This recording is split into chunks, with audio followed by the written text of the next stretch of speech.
of Mental Health Colorado. Thanks for welcoming us and our organization to Colorado Springs. This is actually the second time in recent weeks that we've been down here. We conducted a conversation with Colorado in this very room about a month and a half ago, where we brought together citizens and interested parties from the El Paso County region to talk about mental health issues, and we gathered a great deal of valuable information from those conversations. We want to extend that tonight in a little bit different forum. This is the fourth in our series of 4 candidates forums. We've held 3 in the Denver metro area, 1 in Lakewood, 1 in Aurora, and 1 in downtown Denver. And we're very pleased to be here in Colorado Springs to represent El Paso County. In just a minute, I'm going to have each one of our candidates introduce themselves and ask them to say very briefly why they think mental health issues in Colorado are so important for us to pay attention to and to address before we get into our question and answer part of the evening. But first, I have a couple of housekeeping items that I absolutely need to take care of. It's important for all of you in the audience to know that all candidates for House Districts 14 through 21 and Senate Districts 10 and 12 were invited to this event. These are the candidates who chose to accept our invitation, and we congratulate them for doing that. All candidates for the state legislature were sent a survey on mental health policies, and results of that survey can be found on our website, mentalhealthcolorado.org, or on the information table. Which information table, Emily? Do we have an information table? They're on the tables already. Terrific. Next, I have some groups and some individuals that I want to acknowledge for their support of these forums. Heading the list is NAMI of Colorado, which is the National Alliance on Mental Illness. Has been a tremendous help in helping us put together these forums. Colorado Advanced Practice Psychiatric Nurses, Colorado Providers Association, Colorado Psychiatric Society. Am I getting a little reverb, a little feedback on this, or no? Can you hear me all right? Is it annoying at all, other than my voice? Is it annoying?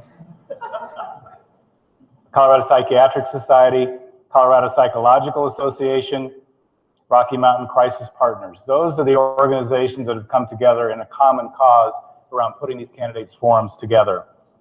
And equally importantly, if not even more importantly, I want to thank the staff and volunteers from Mental Health Colorado here tonight. Many of you know Mo Keller, our Vice President of Public Policy and Strategic Initiatives. There she is waving her hand back there like Queen Elizabeth. Emily Elder is our Public Interest Fellow and a recent graduate of Colorado College right here in Colorado Springs.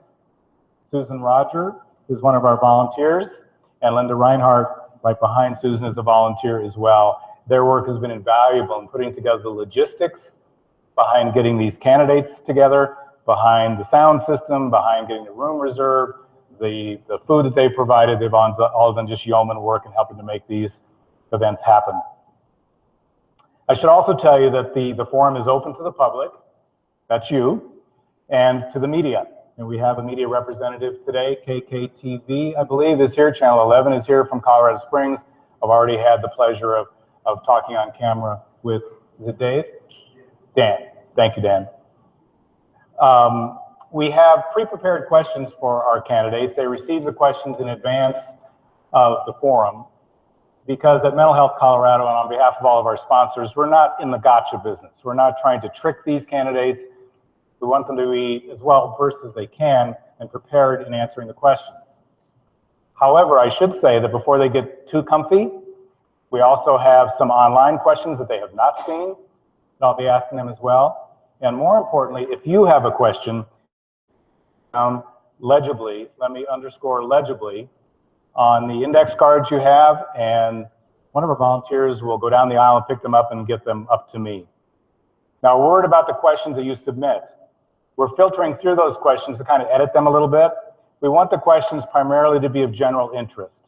So we don't want to address questions that are extremely personal or extremely technical, but general interest questions around the issues of mental health in Colorado.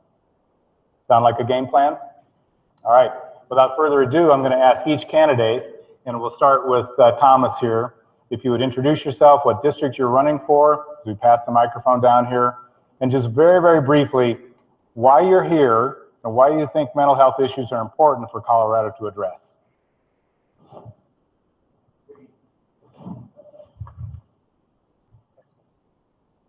Emily, Test. There you go. Okay. Good evening. My name is Thomas Exum Sr. Most of you know me as Tony, and you'll see both names on the ballot. And the reason I'm here, and I appreciate the invitation, is I think mental health in Colorado and throughout the country is very important. I think that people with mental disabilities are just as important as any other person in society. And I think that we need to take those issues as seriously, their health care, as serious as we do anything else. And perhaps maybe combine those issues of general health with mental health and integrate the overloaded system that we have, making sure these individuals that have mental health problems have access to care. Thank you, Tony. Thank you.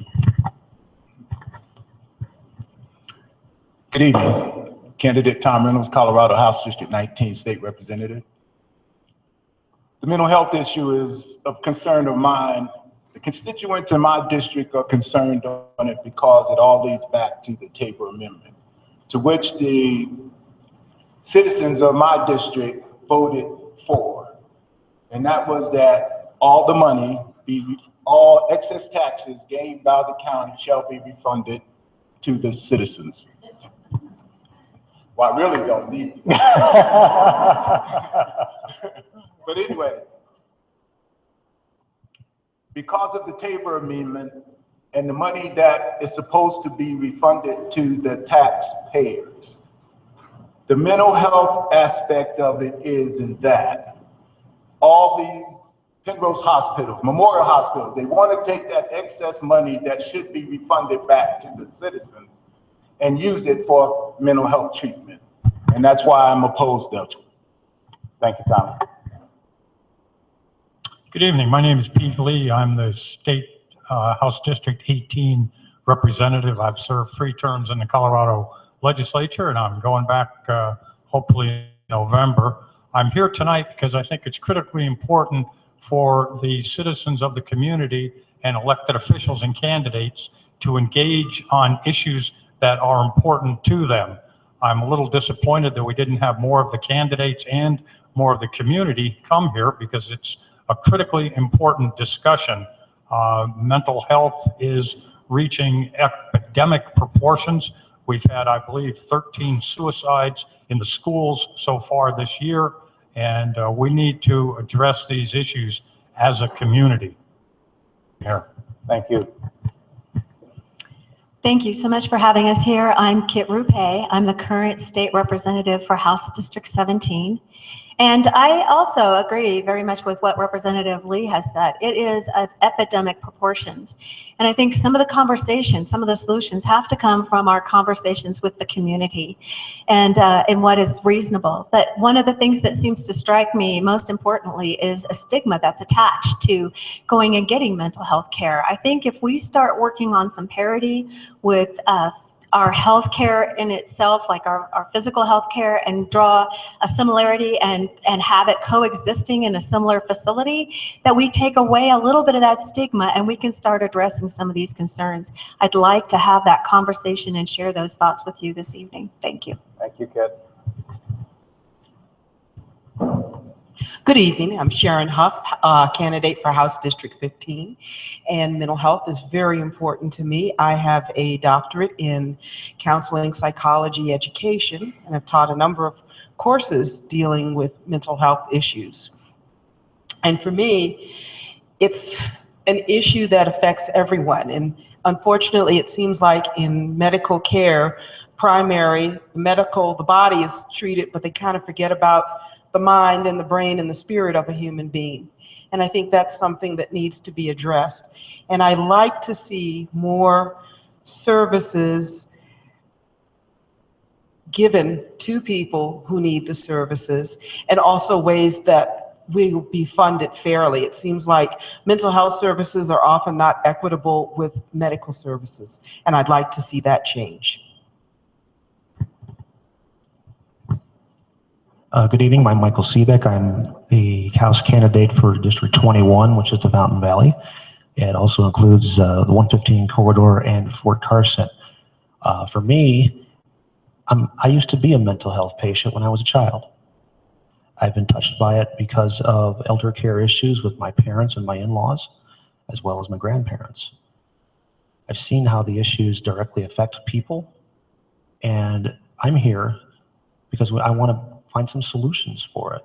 Fort Carson is a huge issue in terms of PTSD and other mental health issues because of what they do.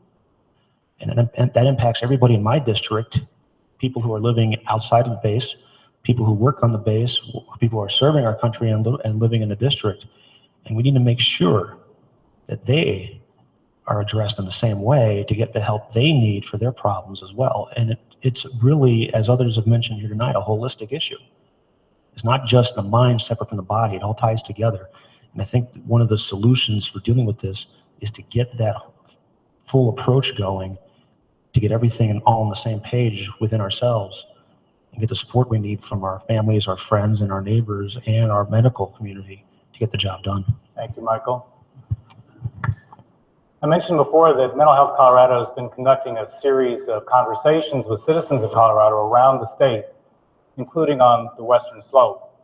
We're adamant about the fact that not all important issues reside in the Metro Denver area, but we're committed to the idea of hearing voices from around the state. So we've been doing that. And the result of the conversations with Colorado have resulted in the motivation behind this first question, which is that most Coloradans we've talked to tell us that cost is the single biggest barrier to mental health care. So candidates, how would you propose to make mental health care more affordable? And Michael, since you have the mic, we'll start with you. You don't have to stand anymore. You can stay seated and relax. Sorry, just making sure this worked after or before. Well, the first issue of cost is very simple. It's the bureaucracy. Obamacare has been a disaster for mental health and for physical health. It's caused, at least in my case, it caused my premiums to double and my deductibles to triple. Okay, that's a huge cost factor on the front end for anybody seeking treatment for anything in the system. We got to cut that down so that people can actually afford this. Is actually productive. The second thing we got to do is as I mentioned in my introduction, is we've got to start looking at this from a whole picture. I don't know if people understand this, but a couple of months ago, University of Maryland discovered that the brain has its own lymphatic system, and it ties into the rest of the body's lymphatic and immune systems. That's how the brain flushes out toxins and deals with inflammations and all the illnesses that we have in our heads. We got to get all this working together medically so that when we treat the body, we're treating the mind also to get optimal health all around. It's not a separate issue the way that bureaucracy and insurance companies like to put it. They need to be kept together and treated together. Okay, Michael, before you answer, Sharon, I take it from your answer, you're not a fan of the Affordable Care Act. Are you saying that you would support repealing and replacing the Affordable Care Act as a cost-cutting measure for mental health care? I would support either reform or repeal if it's done in the proper manner. Okay, thank you. Sharon. One of the things I was reading that I found interesting is for inpatient care, I think under Medicare, or I can't remember, Medicaid, 190-day admission is a lifetime, once in a lifetime you're done. And one of the things I would like to see changed or rerouted or adjusted would be a way for insurance companies to feel that they can buy in to treatment. I don't see them buying in a lot of times. I've worked as a therapist, and sometimes, well, this child doesn't meet this criteria, so we're going to deny them admission.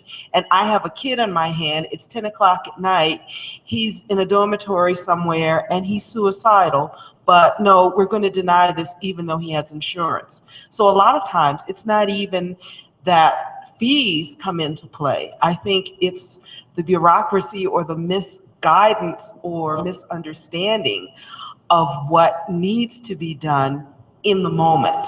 I would like to work more in the moment and see agencies and services like insurances think and work more in the moment. Thank you. Kit. Thank you very much. With the affordability, I tend to, is that me doing that? No? Wow, that was electrifying. I would like to see us make it more a part of mainstream healthcare, so that I'm not limited to 2 or 3 visits for mental health. If you go to grief counseling, they'll say you get 4 or 5 visits. Or if you go in for depression, they'll give you medication and only give you 4 or 5.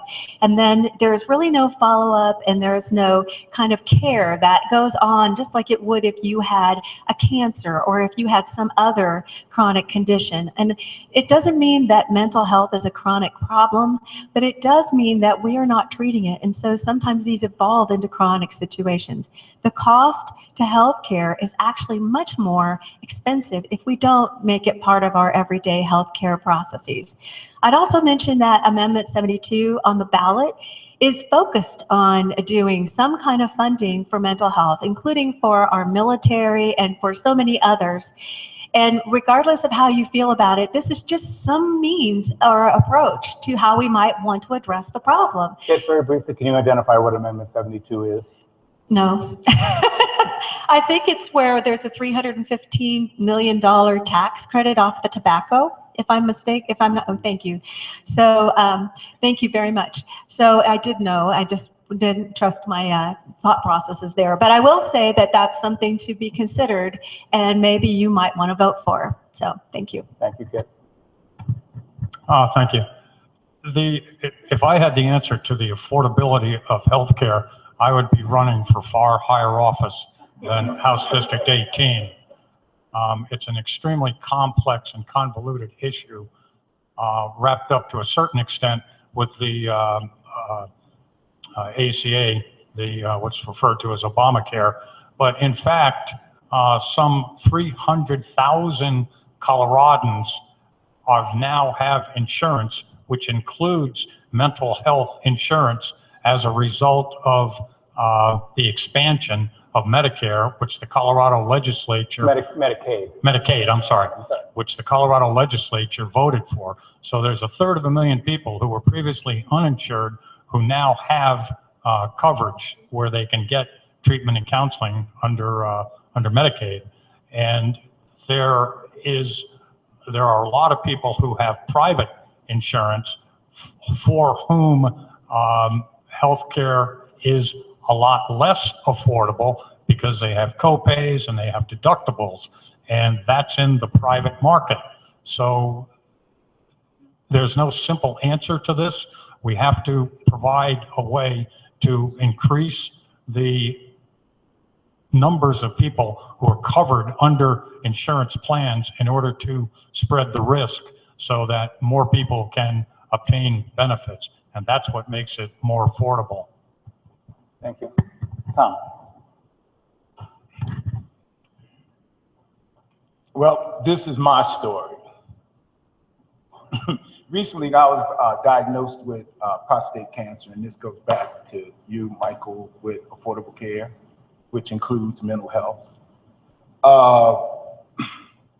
First of all, I'm a small business owner, general contractor, licensed since 1985. Until the Affordable Care Act, I couldn't spend enough money to buy health care. The reason why I couldn't get health care is because of pre-existing conditions that I didn't know I had until their insurance people told me that I had it. Okay? Now, due to my diligence, because I'm Mr. Exum here, we're sports officials, we take very good care of ourselves. Every year go in for our physicals. In this past physical, I was diagnosed with prostate cancer. Just through the grace of God, Obamacare was made available to us. So I was able to pay for it. Now, after we were able, for myself, my employees, my family, after we were able to get affordable health care, then I was diagnosed with prostate cancer, which required 41 treatments at $1,500 a whack. Okay. So total cost, summed up, $120,000. I had to come out of my pocket still $17,000. Now, how many people can afford that? To have my life saved. That's my story. An affordable care had, yes, we have to cut the cost. We have to make it affordable and be exactly what it's meant to be. Thank you, Tom. Thomas. Do you prefer Thomas or Tony? Tony. Tony. Yes. My mother called me Thomas, and she's the only one that allowed. Oh, then I'm going to call you Thomas tonight. I'm just going to piggyback on what several of the candidates have said, including my fellow sports official here. The Affordable Care Act has decreased the number of uninsured in Colorado, and I think that's a good thing because preventative care is very, very important. If we have preventative care, then that affects keeping the costs down because we get folks in the preventative care that they need. Also, what Representative Roupe integrating healthcare with physical care is very important because we have closer partnerships with the therapists, with the doctors, with the social workers, and then address the gaps, continue to address the gaps in insurance because preventative care is very, very important. And also what was said earlier, especially for our veterans, with the last decade of wars, with a lot of our soldiers coming back home with PTSD, if that's not treated, then the suicide rates go up. So preventative care is the key. Thank you. Thank you, Tony.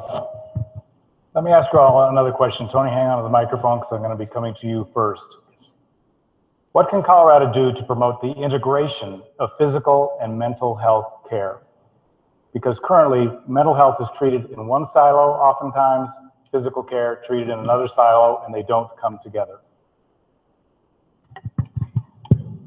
I think one approach is we need to take a hard look at the system of reimbursing healthcare providers and see if we're keeping up with the changes of the standards of care and the access to care.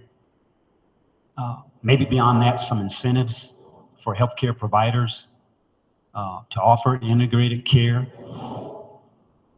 And with that, I think that's going to increase the access. Again, I'll go back to preventative care is very, very important. My older brother is a doctor. He's a psychiatrist, and I talk to him often. He has been treating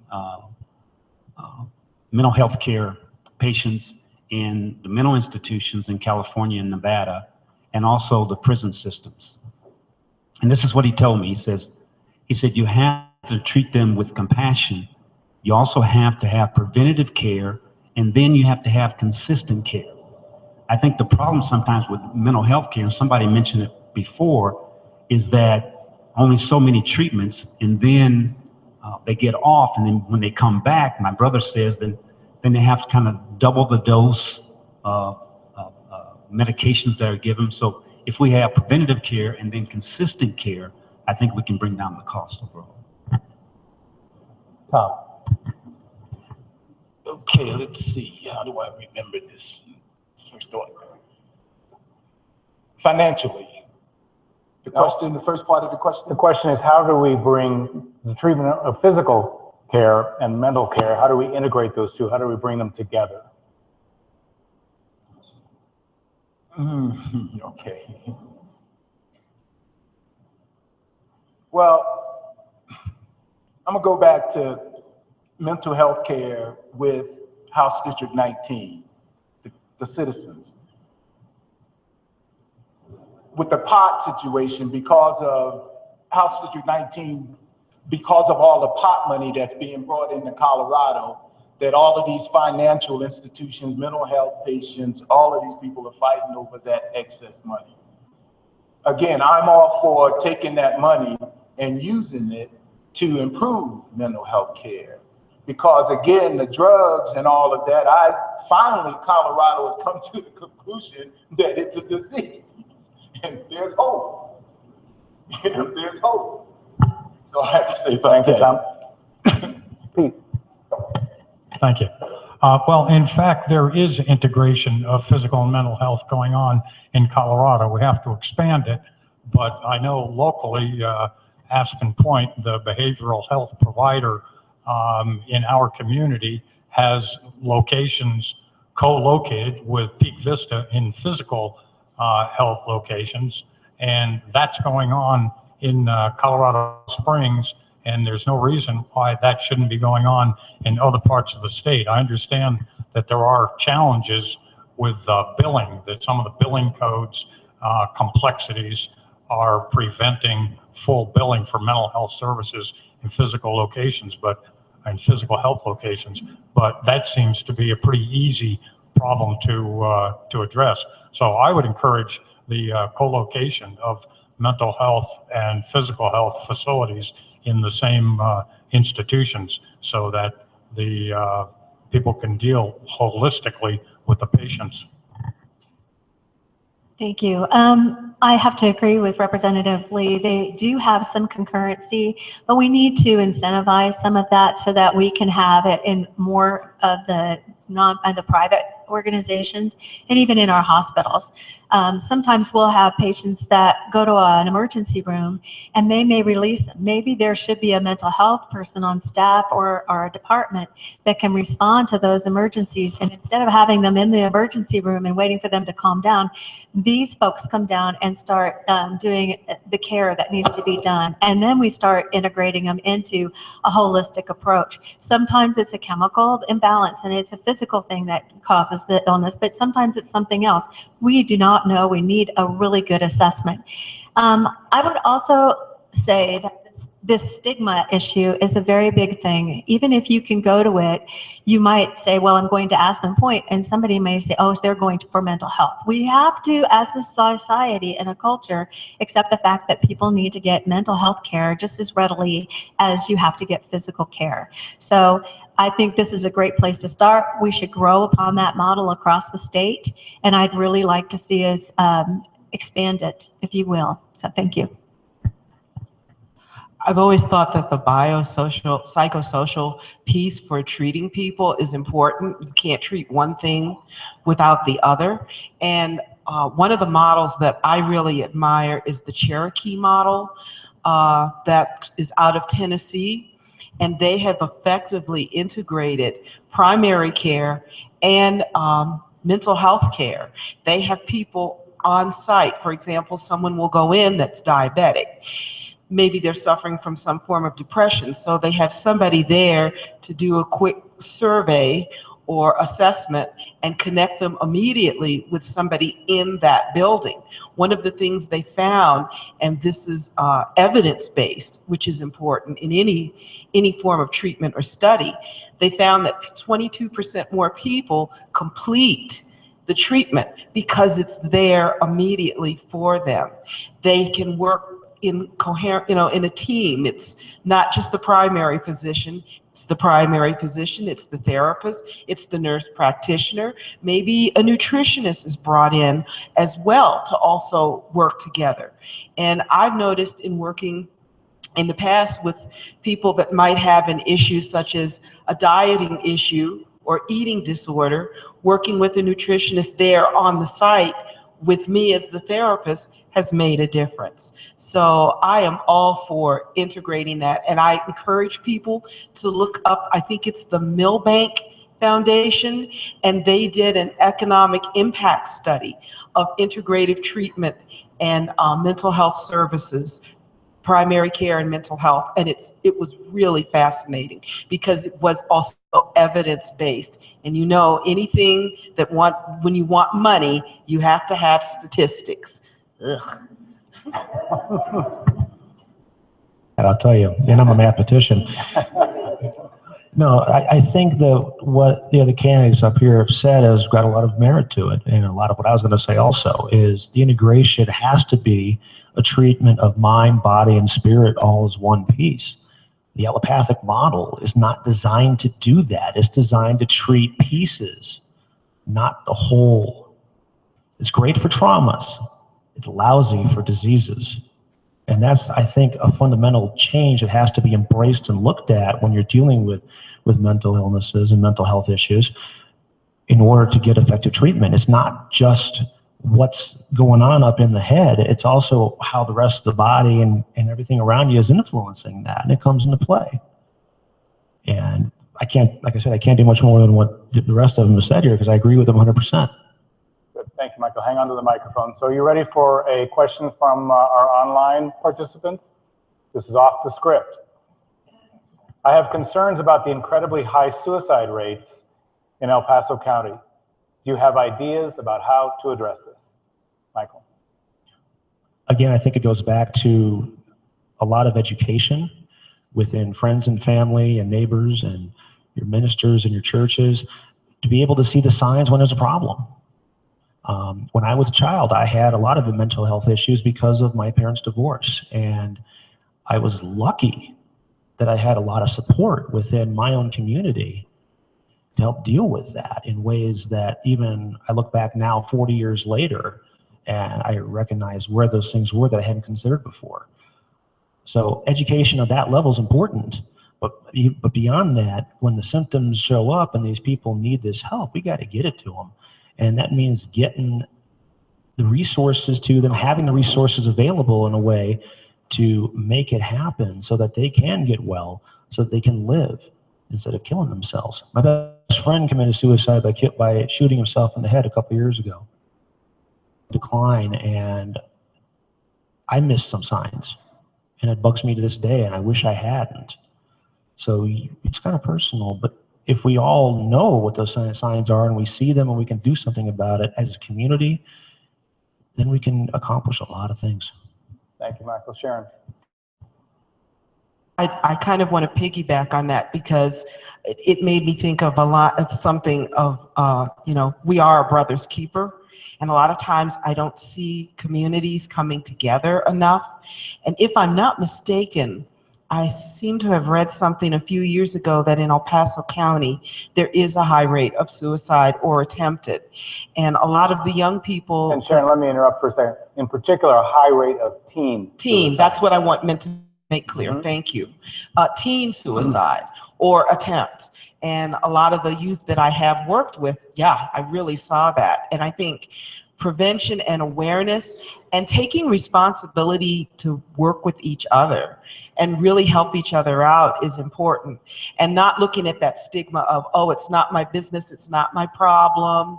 That really is something I think that has to change in the mindset of many of us. So I tend to agree with what's been said so far.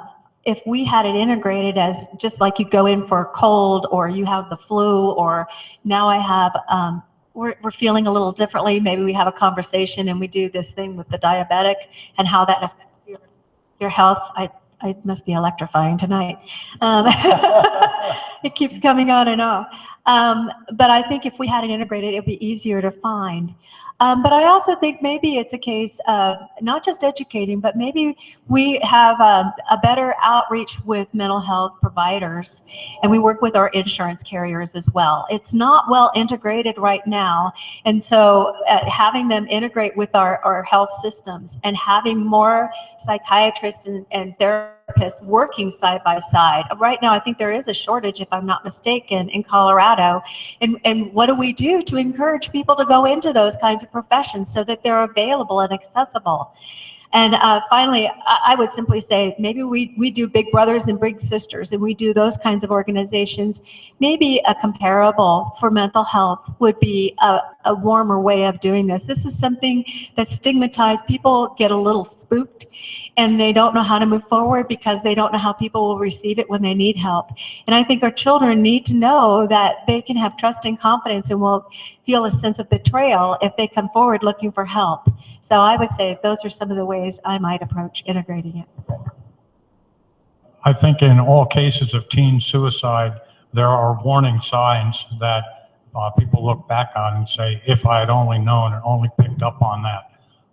There are programs in the community, one of which is known as mental health first aid, which are courses that can be given to individuals so that they can recognize the signs of a child decompressing and possibly the onset of mental health issues.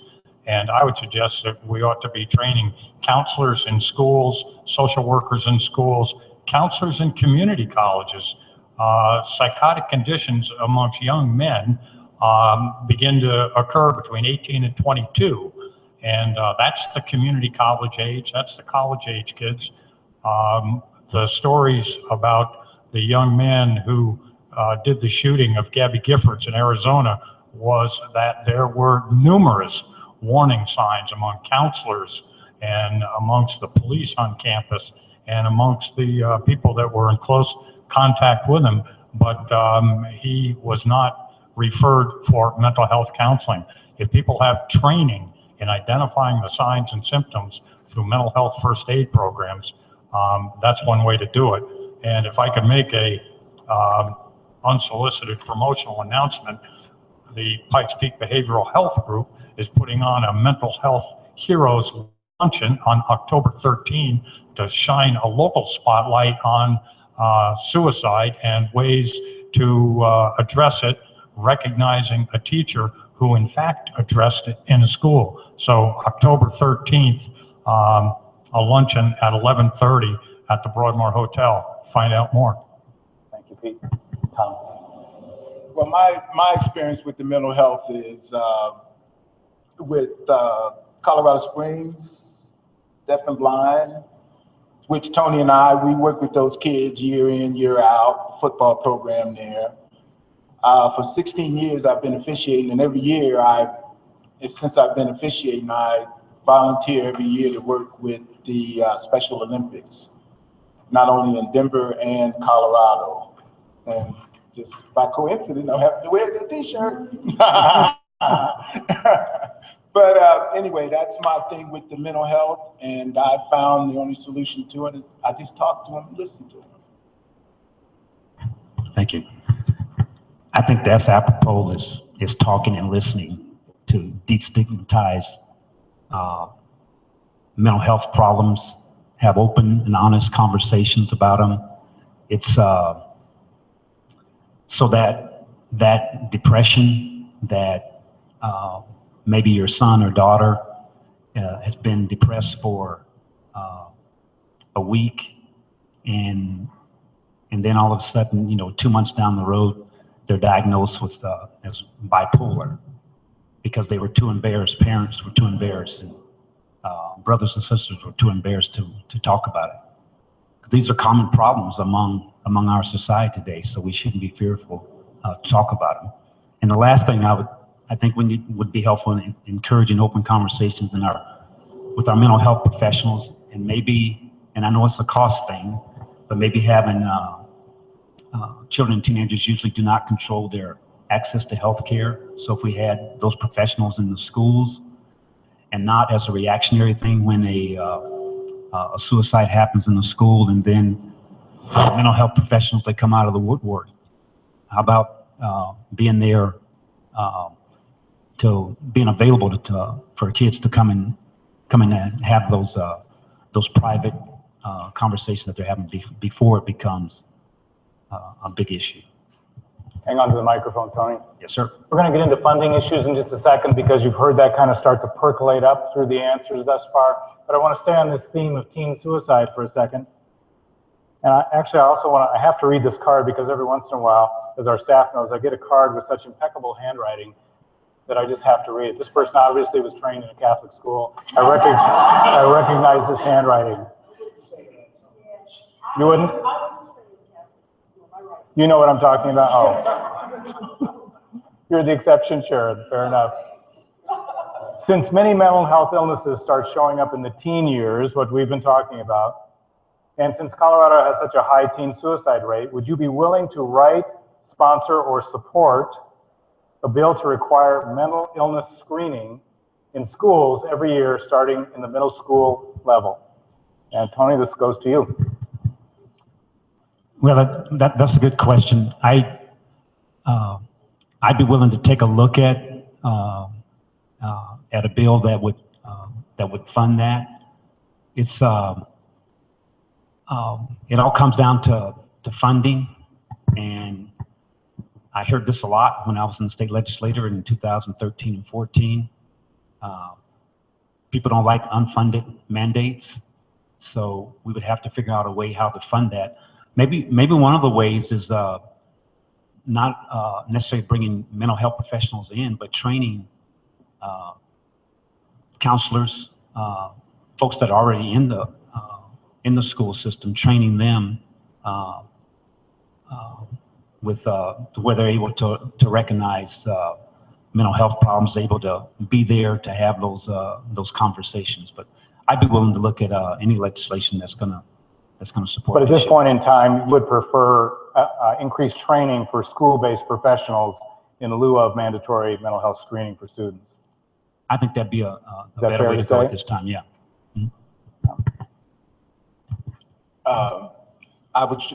I agree with anything other than mandatory mental health screening for the students. Okay. Pete? Thank you. I think Representative Exum identified the problem.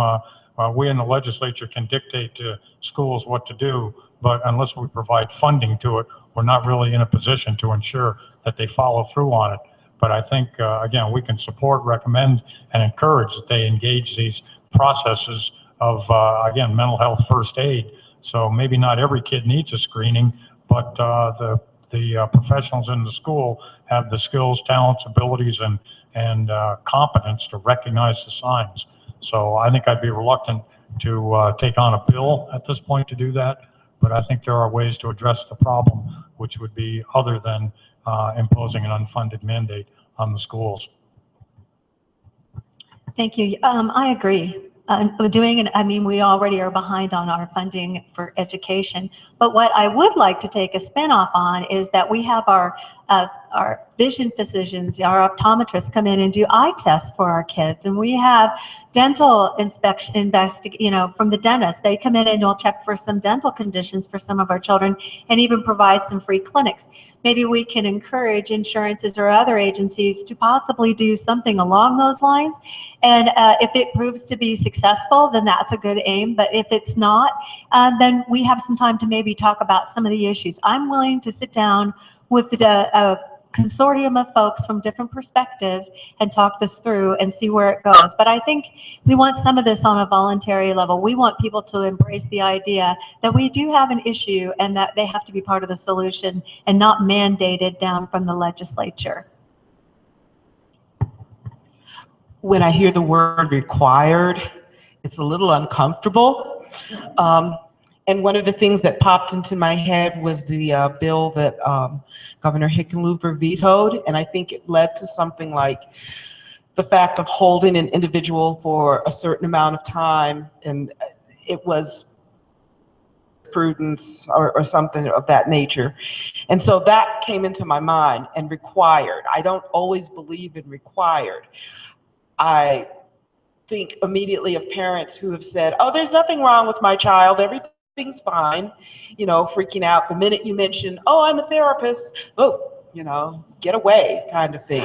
So I think requiring would not necessarily be an advantage for anyone, but I would like to see something set up that would prevent. Working with the Jason Foundation, the suicide organization, something like that, having them come into the schools more often and having more mental health professionals in the system. Right now, you're either an educational or you're a community-based therapist. You know, it's kind of never the twain shall meet a lot of times. I'd like to see something done in that area to improve cohesiveness. Michael. I'll take it a step further. Yes, I would agree to mandate it, but as has been mentioned, yes, there needs to be a line carved out in the budget to pay for it. But I'll take it a step further than that. Let's set up a mandate so that as part of the education curriculum starting in the junior high level, that the kids are educated about mental fitness and mental health to go with the life skills of first aid and CPR. Let's put them all together. These are things that can help save lives down the road. They're good skills to have for life. And what better place to teach them than right there all together? As has been mentioned, yes, there's outside the education system, inside the education system.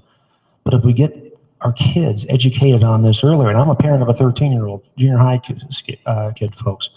We get all this education together of a life skill. That's something that they can take with them and maintain throughout their life to be able to be aware of these issues that surround them and of them and possibly within themselves.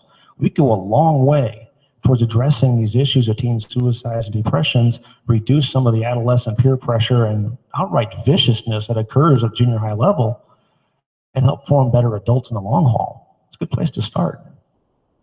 Thank you, Michael. Apparently a good answer, Michael. Thank you for that. These are some of the best questions we've received at any one of our candidates forums, the questions you have submitted. So we're going to, with your approval, we're going to stay off script for a while and go through some of these folks' questions. You're the driver, man. So, so Michael, we're going to stay with you. This gets into the funding area because you've all touched upon it. It depends on funding. It depends on a line item in the long bill and the Joint Budget Committee and all that. We all know that the Colorado budget is facing a significant shortfall in 2017, ranging anywhere from $220 million to $250 to $300 million. There's that restriction. There's that hard reality. There's some people call it a restriction. Some people call it a suffocation. Some people call it a discipline of Tabor. So that's kind of the landscape that we're dealing with here. So that dovetails into this excellent question submitted by you all. Given the restrictions of Tabor and other limits on funding, do you have any ideas about how best to increase funding for Colorado mental health services? Michael. Well, I'll preface this by saying I support Tabor absolutely because it is our money and not the state's. That being said, the biggest problem we have is the way that the budget is played with the shell game up in Denver. It's based upon a system every year. Now, wait a second, I'm from Denver, so. I'm talking about the state government here, not the residents. Every year they start with a budget amount and they add a specific percentage, and then how they project their revenue to come up with these numbers of shortages and overages and all the details that we see in the news every year. There's a better way to do it. The better way to do it is to get ourselves into a cash on hand system where we have the money, we have it in the bank account for the general fund, and then we're able to allocate it accordingly. And if that means we have to put some focus into mental health funding by cutting some other areas of the state government, which are really superfluous and not conducive to supporting the individual in this state, which is what the role of government's supposed to be in the first place, then that's what we got to do to set it out. Now, in terms of the budget specifics, not having read the latest budget, I can't give you that. But there's a way to do it if the people in the legislature will just sit down and crunch the numbers and come up with it. And it can be done, and it should be done. Thank you, Michael. Sharon. I'm not a supporter of Tabor. Never have been. And one of the things that I see all the time, we're always talking about we have to be fiscally conservative. What does that exactly mean? What does that mean concerning the life and preservation of a human being, of a person being well, in a state of wellness? Sometimes you have to make the sacrifice. You know, I mean, I was born in 1951. Yes, I'm giving away my age. I don't care. But, you know, I was taught you pay taxes. If you want that road, you pay for it. If you want this, you pay for it. Everybody kind of wants to have the service, but I'm not paying my money. You put yours up, you know, kind of thing. So I think it's a responsibility of all of us to say either we're going to put up or shut up, or we're just going to suffer and just limp along. Thank you, Sharon. Kit. So thank you. Yes. Well, we do see one of the solutions on the ballot. It's Amendment 72. And I think that that's one way of addressing some of the concerns that we have. I think that's the intent of the amendment, is to be able to go and serve for those areas that need mental health funding. And it's headed that way. But I would also say we've done some things for mental health where we started out with gift grants and donations and matching grants. So I think if we bring the right partners together, we could possibly do that very readily. We passed several for PTSD, and they were very successful in it, and it didn't cost much of the general fund, but we enabled so many people to pull themselves together and start to address just that one aspect of mental health. I think we can use that certainly as a role model, as an alternative. I think you have to look at your alternatives and decide what's the best way, but these are two of some alternatives that we should be considering on how we fund these.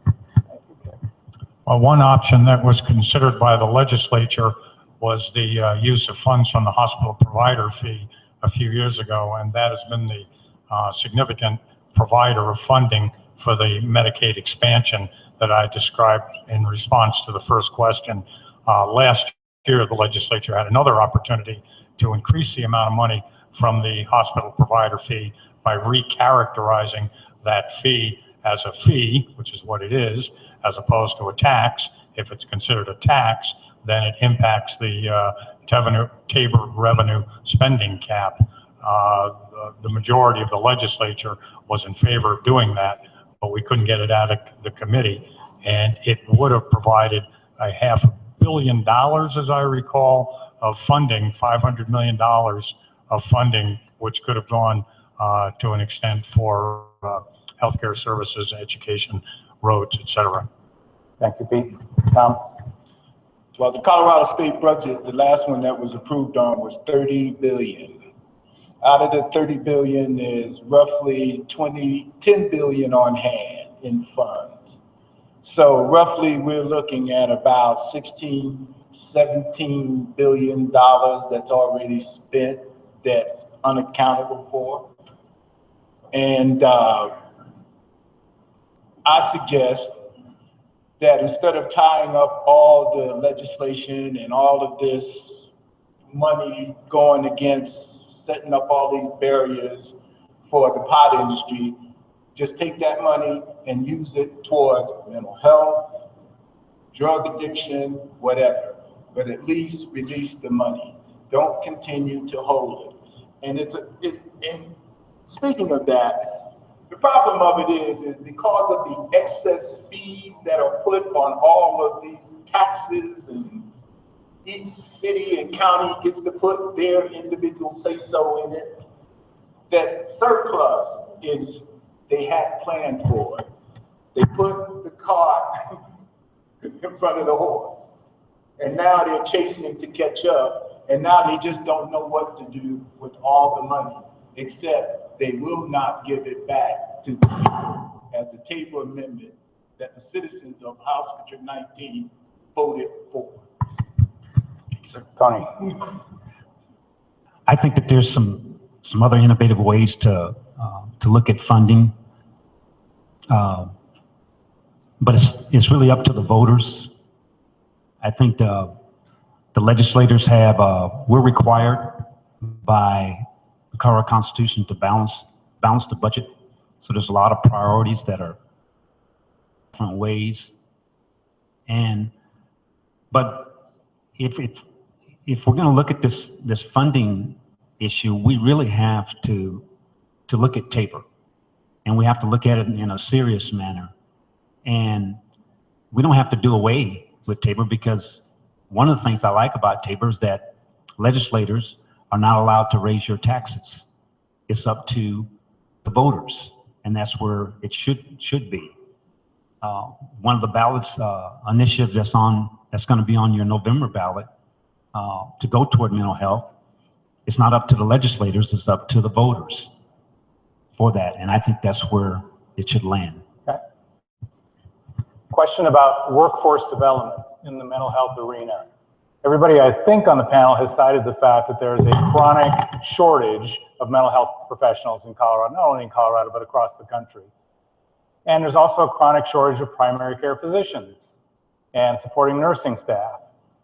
So how would you go about, is there anything that the legislative function can do to help promote an increase in primary care physicians, psychiatrists, counselors, nurse practitioners in the mental health field? And let me just add as an adjunct to that, you're quite right, the Medicaid expansion has increased dramatically the number of people who are insured in the state of Colorado. by reducing the requirement to 130% of the federal poverty level. That's a good thing. We're on Medicaid, and what we hear from people who are on Medicare as well is that fewer and fewer physicians are taking Medicaid or taking Medicare. Is there anything the legislature can do to address either of those two issues? Tony. I think a couple things. We need to collaborate with those physicians. My physician is one that has reduced the number, has not stopped taking Medicaid patients, but has reduced the number. So the way we can help fix that problem is to streamline the reimbursement to make sure it's lined up, and so they're not. And that's why I'm hearing that a lot of doctors are reducing Medicaid patients, because the reimbursement takes so long. Is it the length of time the reimbursement takes, or is it the amount of reimbursement? I think it's both. Okay. And I think that's if we go in that direction, I think that we can at least is there. We just got to release it to the folks that are doing the providing.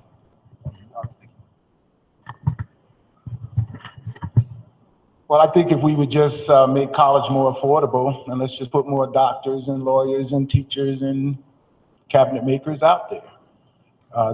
Let's just make it more affordable and more so that everybody can get a decent education. Thank you, Tom. Pete. Oh, that we could wave a wand and make it all more affordable. A couple of thoughts. There ought to be some ways to incentivize people to go into communities and take up these professions of skilled nursing, of addiction counseling, things. There's shortages of all of those. And, we could consider having school loan abatements or reductions as an incentive for people to go into these underserved occupations. I understand there's, just in this community alone, the shortage of healthcare providers just in the behavioral health area is in the triple digits. And if we have this opiate epidemic that we evidently have in this community, we clearly have it. We need to have counselors who have the training and certification. So we have to provide some inducements for them to do this work, which means they have to be reimbursed or have their tuitions abated in one way or the other. The other question you asked was about the Medicaid reimbursement. I think it's the rates that are the problem. The docs are not taking Medicaid patients because they're not getting high enough Medicaid reimbursements, and that all, quite frankly, comes right back to Tabor when we had the budget balancing process, which we are constitutionally mandated to do. The things that were on the table were, can we increase the Medicaid reimbursement for the providers? Can we increase the pay of the state employees who haven't had a pay increase for 3 years? There's so many conflicting needs within the state budget that it really becomes a matter of which priorities are we going to allocate the money for. And the Medicaid reimbursement increase was allocated for 2 years ago, but not last year. And I think with the projections which you accurately described in 2017-18, we're going to be giving back $320 million to all of you because we'll exceed the Tabor revenue cap, and that's money that would otherwise go into providing these services and for the people of the state of Colorado. So you'll get your checks, but the services won't be there. By the way, you're not going to be getting a check for $342 million, so just in case. It's a very interesting question, actually. I did my master's capstone project on the disparity on the reimbursement to Medicaid and Medicare providers, mostly Medicaid. And it was the reimbursement issue. And the solution isn't to keep following the same process again. You need to introduce a different attitude or a different approach.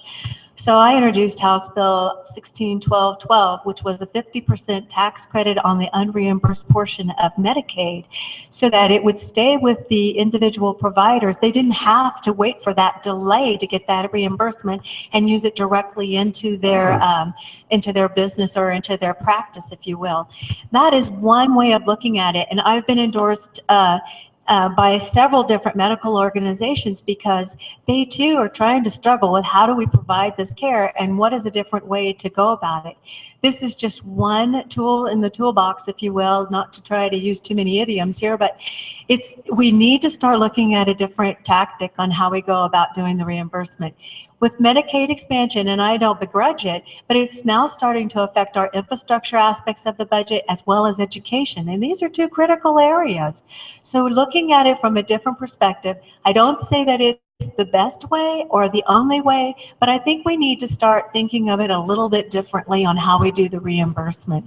And also we have different organizations that are trying to bring in various folks that come in and do practice. So we'll do nurse practitioners to go out with primary care physicians in the rural areas. So those are some of the kind of processes that we could also use within our urban areas as another way of going about it. Thank you, Kit. I'm going to have to wrap that up. Sharon?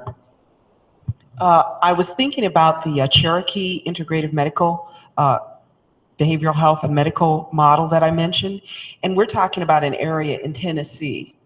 And one of the things that they have done, because that has been a big issue, high rate of people that use Medicaid or Medicare, Medicaid primarily, or no insurance, they've petitioned philanthropic organizations who've maybe put in a $50,000 grant here and another group that will put in one there, and to kind of supplement and support in that way. And that's how they've been able to pay for a lot of these services to these physicians or to the mental health specialists. I agree, Medicaid is a very poor payer. I mean, you know, $85 for service and $3 back is not the most incentive for a person. So by having these grants or some type of philanthropic support, also there were businesses, and when I read this model, that had come in and agreed to supplement along with the services, with the governments, local governments. So it really made a difference. I think, why not something like that here? Thank you, Michael. Well, for Medicare, I would suggest you contact Congressman Lamborn on that if you can find him. But well, seriously, it's a federal issue for that one. For Medicaid, you know, being that's a joint federal-state program, we got two issues here. One is resources, being the lack of practitioners in the system to help treat the patients. And the other one is we have a demand problem because we have so many patients that need that treatment. The way to meet that is you have to address the resource problem first, and then you got to get the resources to where the demand is. As far as the resources, it was mentioned earlier about making college education more affordable for your doctors, for your psychologists, for your therapists, for your psychiatrists, and so on, and your nursing students. That's one step to do it, and the way you do that is you got to fix the education system so that specialty areas are what college is for, rather than requiring a degree for everybody, which just drives the cost up because of the federal loan programs. The other part of it, though, is once you get those qualifications, those people qualified, trained, and certified to do this, you have to get them to where the people need it. And that is an area which needs to be addressed at the community level. Back in the 90s, they had a doctor out in Burlington who was incentivized to come out there. The city gave her a building to work with, and she had a program, just general practitioner, where she was just charging cash, just charging for everything you could think of. The rates were on the wall. She had to close down after 3 years because she could not keep up with the demand for her services, and she could not get anybody out there to help her. So it was popular because it was simple. It cut through the red tape and it got the job done, but it was too popular because she couldn't get the help she needed. It illustrates part of the problem, but it also illustrates a possible solution if we get it in play. Thank you, Michael. This is, we have time for one more question. I can't get to all the questions that you submitted. I apologize for that. So I tried to pick out what I thought were the most general interest questions. So here's one more for you all, and then we'll call it an evening. Michael, for you, and then for the rest of your colleagues here. This is a really important area because it talks about the intersection between mental health treatment and the judicial system. How do you propose we keep the mentally ill out of the criminal justice system if their infraction is minor? Again, the background to that is that people who have a mental illness are treated for a mental illness, but they are showing problematic behavior, or they've committed a minor infraction, they end up in the criminal justice system. How do we get our hands around that, Michael? Well, the first thing we need to do is take the mental health court that closed down 2 weeks ago and get it reopened. That program was successful. It did the job. It treated these illnesses as illnesses rather than as criminals. And we know it worked. We've seen it worked. It was a great idea. The reason that it shut down was because the funding for it through the various federal and local grants dried up. To me, that's where we got to focus, is get these types of programs back and playing. They have similar programs for harm reduction programs in the UK and in Canada, even Australia, that also work well. These are systems we should look at, bring in to play here, and make them effective here because they work elsewhere. They're proven. But that's the first step. I support what you said about the court closing. One of the things that comes to my mind, however, is thinking of having, if we're talking about integrative services, why can't we extend that to the judicial system? Why can't we have a place in the court where we have people that can get some help immediately or get connected to the right services immediately instead of, okay, trespassing, for example. I had a person I worked with that was always in trouble trespassing because they were homeless, because they had a certain type of disorder, and it just becomes a revolving door. So maybe having some type of service within the court, if we can't have the court type of service there, that can get people separated and out of that criminal justice system that they don't need to be in to begin with. And that's the only thought I have on that. I'm just curious, what is this court that you're talking about, and what was shut down, and why was it shut down? Well, my understanding is that the state has established a series of mental health courts throughout each of the judicial districts in the state. And I'm sure our folks here can correct me on any parts of this I get wrong. Well, the 4th District had one here up until 2 weeks ago. It was funded in part by a couple of federal grants as well as a couple of local grants for the past few years, and that grant money has dried up, which is why they were forced to shut it down. Okay, thank you, Michael. Kit. Thank you. So that was pretty much funded by the 4th Judicial District out of their budget. And so they probably said, okay, we're going to set this amount of money aside. It wasn't something that was funded by the state. I think Amendment 72 is intended for that kind of use.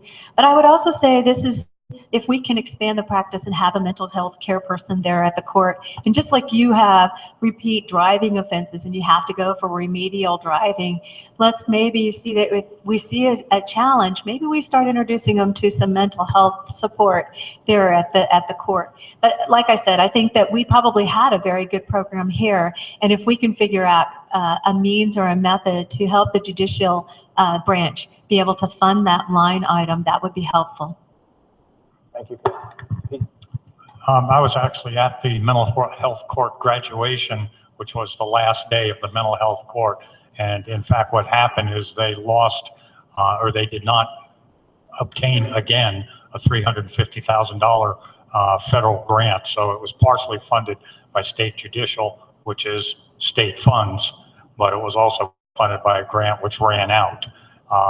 They had 13 people who had gone through that court within the past couple of years. Why mental health court works is because they have repetitive appearances in front of the judge where they, for 2 to 3 minutes, every time They come into court, and then they're wrapped with services. They're wrapped with mental health services, they're wrapped with housing services, they're wrapped with counseling services, and whatever services they need. They're evidence-based. They're not all around the state. El Paso County decided that they were going to do it, and it worked. But they have now decided that it would be better just to use those services through the probation department rather than having one court specifically for mental health. But there are other ways that can do that. I think they will make a sincere attempt to cycle people from the other 25 divisions into a court which will address mental health needs. The suggestion has been made that people, when they are getting arrested, be screened for mental health issues, and that they be diverted out of the court system. Boulder has a program called EDGE, where when the cops are dispatched, there is a mental health worker that is dispatched with the police, and oftentimes the mental health worker can de-escalate and address the situation more readily than the officer, to the point where Boulder is now dispatching social workers instead of police. We have a very effective, in this town, HOT team, a outreach team for homeless people who have been trained in recognizing mental health issues. So they don't repetitively issue citations. They don't issue citations. They get these people into mental health treatment. So those are some of the ways that we divert people away from the court system into this. Thank you, Pete. Tom. And I agree with all my constituents. I'm all for the mental health courts, and we got to get it back. Tony. I would also agree. And in addition, when I was in the legislature, we did and incentivized those physicians that were doing their residency work. We gave them some incentives if they would do their residency work in rural areas. And I'm thinking maybe we think outside the box. Maybe we offer some incentives for those physicians that are going into mental health to start to work, not necessarily on a volunteer basis, but they have some incentive, not only from maybe a combination from federal government, from the state, from county and city, to work with those individuals that are in and out of court several times. Thank you, Tony. Yes, sir. These are your neighbors, but they're extraordinary neighbors because they've chosen to step up, to be heard, to run for office in service to you. So please give them a round of applause for stepping up tonight.